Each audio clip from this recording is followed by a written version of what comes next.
Assalamualaikum warahmatullahi wabarakatuh. Alhamdulillahi rabbil alamin, wassalatu wassalamu ala asyrafil anbiya'i wal mursalin wa ala alihi wa sahbihi ajma'in. Allahumma salli wa sallim ala nabiyyina Muhammad wa ala alihi wa sahbihi wa man tabi'ahum bi ihsanin ila yaumiddin, amma ba'd. Muslimin dan muslimat rahimani wa rahimakumullah. Alhamdulillah, Jumaat pada pagi ini kita dapat menyambung kembali pembelajaran tadabbur surah Ar-Rahman secara ringkas, yang mana kita akan membaca ayat yang ke-45 pada pagi ini.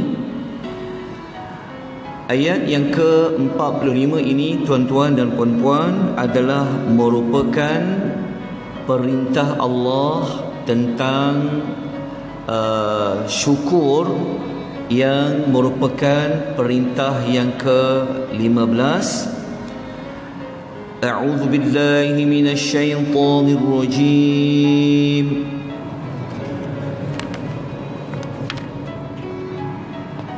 Fabi'ayyi ala'i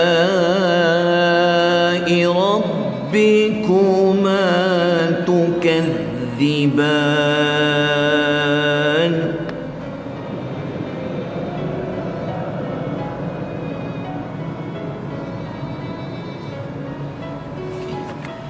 Terjemahan ayat, fabi'ayyi ala'i, maka nikmat Tuhan kamu, rabbikuma, yang berdua, yang manakah, tukadziban, yang hendak kamu dustakan. So ayat yang ke-45 ini kita telah jumpa berulang-ulang kali sehingga sampai kepada pengulangan buat kali yang ke-15. Okey. Ayat yang ke-45 ini, apakah nikmat yang harus disyukuri, ataupun apakah kekuasaan Allah yang harus kita ambil teladan? Ayat 45 ini kita kena kaitkan kembali dengan ayat nombor 44 dan juga ayat nombor 43. Kalau tuan-tuan dan puan-puan masih ingat, 2 hari yang lalu kita telah sebutkan Allah Ta'ala telah menyebutkan tentang neraka Jahannam pada ayat nombor 43. Yang neraka Jahannam itu Allah Ta'ala sediakan kepada sesiapa yang berdosa. Kemudian ayat yang ke-44, Allah Ta'ala mengingatkan tentang ada 2 azab yang akan berlaku kepada orang-orang yang masuk neraka Jahannam. Ayat 44, iaitu mereka akan diazab dengan api neraka Jahannam, dan juga disediakan air yang sangat panas yang disebut dengan istilah hamim. Justru itu Allah menuntut kepada kita supaya mensyukuri akan nikmat ayat 43 dan 44. Tapi kalau sebut nikmat, tentu kita akan terfikir perkara yang baik, perkara yang menyenangkan, perkara yang memberikan faedah. Tapi ayat 43, 44 tentang neraka. Apa yang nikmatnya disebut tentang neraka ayat 43 dan 44? Maka mari kita baca ulasan yang dikemukakan oleh para ulama tafsir. Tuan-tuan boleh lihat muka surat nombor 32 dalam nota, ulasan yang dikemukakan oleh Al-Imamu Ibnu Kathir. Okey, ini kita nak cari jawapan Kenapa disebut tentang neraka Jahannam tu merupakan nikmat yang harus disyukuri. Apa berkaitan dengan nikmat? Okey. Menurut Al-Imamu Ibnu Kathir rahimahullah dalam tafsir Al-Quranul Azim, beliau menjelaskan ketika mana diingatkan tentang hukuman ataupun azab yang diberikan kepada orang yang melakukan maksiat dan mereka itu berdosa, Kemudian diingatkan tentang nikmat, pemberian nikmat kepada orang yang bertakwa, yang mana ia merupakan kurniaannya, rahmatnya, keadilannya, kelembutannya kepada makhluknya. Maknanya, kata Al-Imam Ibn Kathir, kenapa jadi nikmat?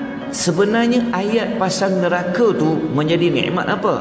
Menjadi nikmat Allah memberikan apa? Memberikan peringatan. Manusia ni, termasuk jin ini, dia perlu selalu diingatkan. Kena peringat. Sebab itu salah satu sifat Al-Quran itu apa? Az-zikru, iaitu peringatan. Kita masuk satu hari, pergi ke satu hari, pergi satu minggu ke minggu, mungkin kita lupa. Sebab itu salah satu sebab kenapa disyariatkan, disunahkan setiap Jumaat pagi, kalau mampu bacalah sajadah dan juga surah Al-Insan. Kenapa? Kerana manusia ni dia perlu diingatkan tentang apa? Kita dah belajar dah apa tujuan sajadah, apa tujuan surah Al-Insan, kalau kita masih ingat lagi. Jadi nikmat yang kait dengan neraka Jahannam tu adalah nikmat apa? Dapat peringatan. Justru itu kata Ibn Kathir, dia kata sesungguhnya peringatan Allah kepada mereka tentang azabnya, seksanya. Azab apa? Azab neraka Jahannam, azab air yang sangat panas. Maka apabila kita dapat peringatan tu, akan menyebabkan kita takut. Apabila kita takut, akan menyebabkan mereka menjauhkan diri daripada melakukan kemusyrikan. Mereka takut untuk melakukan maksiat dan lain-lain. Saya harap kita dapat jawapan dia. Kenapa jadi nikmat? Tuan-tuan, perasaan takut ni, takut nak buat dosa ni, takut nak buat maksiat ni, sebenarnya adalah satu nikmat. Sebab itu diingatkan oleh Allah pada ayat yang kita baca tadi. Kata Al-Imam Ibn Kathir, ia harus disyukuri. Dalam Ta'sil Ghaib, Al-Imam Al-Razi kata apa? Ia harus disyukuri akan nikmat diingatkan tentang azab neraka tu, kerana ia dapat memberikan keinsafan dalam diri pembaca itu, agar insaf terhadap dosa-dosa yang telah mereka lakukan. Jadi pengajaran yang kita boleh ambil daripada ayat yang kita baca sebentar tadi 45 ni apa? Sudah pasti nikmat ditakut-takutkan dengan air yang paling panas dalam neraka Jahannam. Baik, tuan-tuan, pagi inilah pada rakaat yang kedua dibaca surah Al-Insan. Tuan-tuan ingat tak dalam surah Al-Insan yang dibaca pada rakaat yang kedua tadi, Allah ada menyebut tentang satu golongan manusia yang dia akan minum air arak yang bercampur dengan kafur. Manusia itu Allah panggil apa? Tak apa, saya ingatkanlah. Manusia itu dipanggil Al-Abrar. Kan ayat tu dalam surah Al-Insan tu kan? Innal abrara. Nanti rujuk balik nota surah Al-Insan. Al-Abrar ni adalah orang yang banyak berbakti.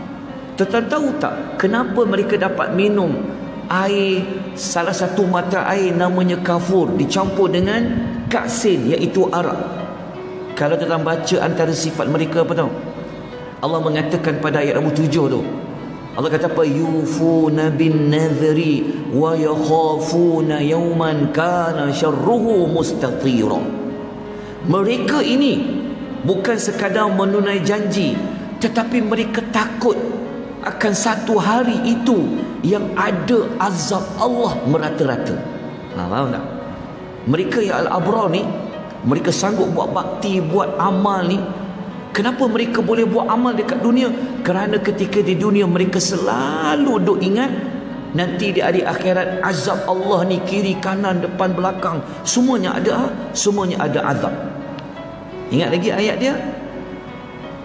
Okey, kemudian mereka ni juga memberikan makan kepada orang miskin dan kepada anak yatim dan sebagainya lah. Lepas tu sekali lagi Allah ulang. Mereka cakap apa? Inna nakhafu min rabbina yawman abuthan qamtarira. Jalan tuan-tuan, hari akhirat ni adalah hari yang Allah akan jadikan ada muka-muka manusia menjadi muram durja. Sebab apa? Sebab dia termasuk dalam kumpulan orang yang diazab. Sebab itu syukur sangat banyak-banyak kepada Allah kalau Allah duk ingatkan kita tentang azab api neraka Jahannam. Sebab tu setiap minggu kena diingatkan insan. Sebab itu kita usaha buat kelas tadabbur supaya faham. Baca ayat yang dibaca oleh imam tu baca kuat, siapa nak dengar? Kitalah yang makmum mendengar dan kita faham daripada satu ayat kepada satu ayat. Jadi moga-moga nikmat diingatkan tentang azab Allah ini merupakan nikmat yang harus kita syukuri kepada Allah Subhanahu wa taala. Okey, kita masuk ayat nombor 46 tuan-tuan dan puan-puan. Ayat 46 ni kita dah masuk fasa yang baru. Fasa yang baru tu maksudnya apa? Ayat 46 ni kita dah dibawa oleh Allah untuk merasai. Allah nak kita bayangkan, Allah nak kita rasakan nikmat apa? Kali ni Allah nak bawa kita tentang nikmat syurga. Tentang neraka tu dah habis dah. Bermula ayat 43 sampai ayat nombor 45. Okey, kalau tuan masih ingat saya dah sebut sebelum ni. Pengulangan fabi ayyi ala'i rabbikuma tukadziban tu berapa kali? 31 kali. 31 kali itu Allah menggunakan pendekatan pintu syurga ada 8, pintu neraka itu ada 7. Kita dah jumpa sebelum ini berapa kali diulang fabi ayyi ala? Kita dah jumpa 15. 15 kali tu 8 yang pertama Allah sebut adalah nikmat umum sampai nak berlaku kiamat tu. Lepas tu 7 yang berikutnya dikaitkan dengan orang yang berdosa. Kali ini kita masuk pula tentang nikmat syurga. Okey, nikmat tentang syurga ini tuan-tuan, dia bermula ayat 46 sehingga ayat 77. Dan nikmat syurga yang kita akan belajar ni ada 2 kelas. Ada 2 jenis. Syurga kelas yang pertama, syurga kelas yang kedua. Nanti dah masuk dekat syurga kelas kedua, saya akan tunjukkan tuan-tuan bukti macam mana kita boleh membezakan ayat ini syurga kelas pertama, ayat ini syurga kelas kedua. Dalam ayat tu sebenarnya ada jawapannya. Okey, nanti kita akan nyatakan macam mana kita boleh tahu ada 2 perbezaan. Mari kita masuk kepada nikmat syurga tingkatan yang pertama tuan-tuan dan puan-puan. Ayat nombor berapa? Ayat nombor 46. وَلِمَنْ خَافَ مَقَامَ رَبِّهِ جَنَّتَانِ.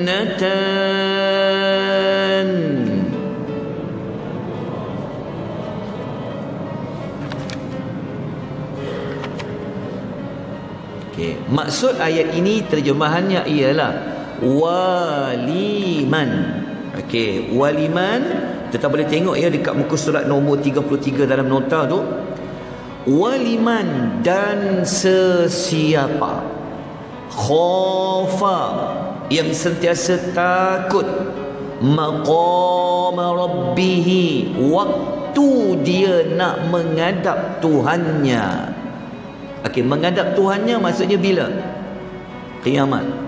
Allah kata sesiapa dekat dunia ini kalau dia selalu takut nanti saat nak menghadap Tuhannya, jannatan, Allah sedia baginya 2 syurga. Dekat sini sebut nikmat apa kat sini? Nikmat khauf, takut. Orang yang dia benar-benar faham tentang hari kiamat, sepatutnya dia ada perasaan takut. Takut sebab nak jumpa Allah Ta'ala berdepan ini bukan satu benda yang satu benda yang kecil-kecil. Perkara yang paling besar sekali adalah bertemu dengan Tuhan yang Maha Pencipta. Okey, Allah kata siapa yang takut waktu nak jumpa dengan Allah Ta'ala nanti, maka Allah bagi dia 2 syurga. Okey, takut dekat sini Allah sasarkan kepada siapa? Man kat situ. Man kat situ siapa? Kata Ibnu Katsir, ya, kita boleh tengok dekat muka surat 33 tu. Ibnu Katsir kata ayat ini adalah umum, sama ada untuk jin ataupun untuk manusia, sebagaimana yang dikatakan oleh Ibnu Abbas dan selain daripada Ibnu Abbas. Baik, tuan-tuan, dalam nota, tuan-tuan tengok kat muka surat nombor 33 tu, saya ada nukilkan surah lain dalam suratul Nazi'at ayat 40-41. Dekat situ ada jawapan. Kalau ada perasaan takut waktu nak jumpa dengan Allah, apa kesan positif dia, apa kesan baik kepada manusia. Tapi saya tak letak dalam slide lah. Dah tengok dekat nota muka surat 33 bawah sekali tu, tengok ya ayat dia. Allah kata apa? Wa amma man khafa maqama rabbih. Tengok dalam surah An-Nazi'at ayat 40, Allah mengatakan, dan adapun orang yang takut waktu bertemu dengan Tuhannya, wa nahan nafsa 'anil hawa, dia akan menahan dirinya daripada mengikut kehendak hawa nafsunya. Itu di antara satu contoh apa kebaikan kalau ada perasaan takut. Kita ni kalau takut kepada Allah, takut pada azab Allah, takut waktu kita akan dihisap oleh Allah nanti, maka manusia ini dia akan cuba lawan sedaya upaya untuk lawan apa? Hawa nafsunya. Okey, lawan. Dia kena ikut apa yang Allah katakan walaupun nafsunya sebaliknya. Baik. Pengajaran ayat yang kita belajar ni, apa yang kita dapat pelajari. Okey, tapi sebelum itu boleh tak lihat muka surat nombor 34? Kita nak bincangkan tentang apa maksud 2 syurga. Okey, ayat ni kan sebut 2 syurga, ya. Okey, apa maksud 2 syurga tu? Tengok dekat dalam nota muka surat 34. Okey, 2 syurga ini apa? Okey, tuan-tuan tengok yang dekat nota tu saya ada nukilkan ulasan Al-Imam Qurtubi. Yang ni ambil masa sedikit panjang, tapi insya-Allah saya akan mematuhi tempoh masa tu. Okey, tengok muka surat 34. Okey, Imam Qurtubi mentafsirkan.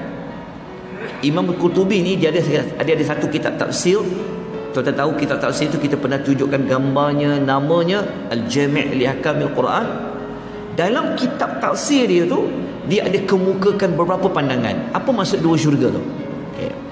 Pendapat pertama dia kata 2 syurga tu maknanya satu syurga yang memang khas Allah cipta untuknya, dan satu lagi syurga yang dia warisi. Pehek ke dok pehek ni? 2 syurga tu maksudnya kalau manusia masuk syurga, dia akan dapat 2 syurga. 2 tu apa? Pertama, syurga yang dia memang layak dapat sebab amal dia. Itu maksud dia pertama. Dan syurga yang kedua adalah syurga yang dia warisi daripada orang lain. Siapa yang warisi tu? Okey, kita kan sedia maklum, bahkan ada sebenarnya dalam hadis tak silap saya, Allah ni sebenarnya dia telah buat 2 tempat tinggal kita, satu dekat neraka, satu dekat mana? Satu kat syurga. Tak perlu nak sewa, tak perlu nak apa, amal Allah bagi. Apabila orang yang masuk syurga, maka tempat tinggal dia dekat neraka siapa ambil? Orang yang masuk neraka. Tetapi kalau orang yang masuk neraka, tempat tinggal dia dalam syurga tu siapa ambil? orang yang masuk syurga tu akan ambil. Boleh faham tak maksudnya? Itu dipanggil syurga yang diwarisi. Kita mesti akan tinggal salah satu daripadanya. Kita mesti akan dapat satu, akan tinggal satu. Baik, itu maksud yang pertama. Maksud yang kedua, tak sempat pagi ni nak ulas sebab dah 20 minit ke macam mana? Terlarat lagi ke ni? Sambunglah besok. Siap tengok tuan-puan. Dah lah sajadah panjang, insan panjang, tapi memang Masjid Taqwa ni jemaah dia Masya Allah, Tabarakallah. Kita sambung besok untuk kita ulas lagi apa maksud dua syurga tu, insya Allah. Sebab dah 20 minit 55 saat. Aku qouli hadza wa astaghfirullahal azim wa billahi taufiq wal hidayah. Wassalamualaikum warahmatullahi wabarakatuh. Kita tutup dengan tasbih kafarah dan surah al-'asr. Subhanakallahumma wa bihamdika asyhadu an la ilaha illa anta astaghfiruka wa atubu ilaik. والعصر إن الإنسان لفي خسر إلا الذين آمنوا وعملوا الصالحات وتواصوا بالحق وتواصوا بالصبر.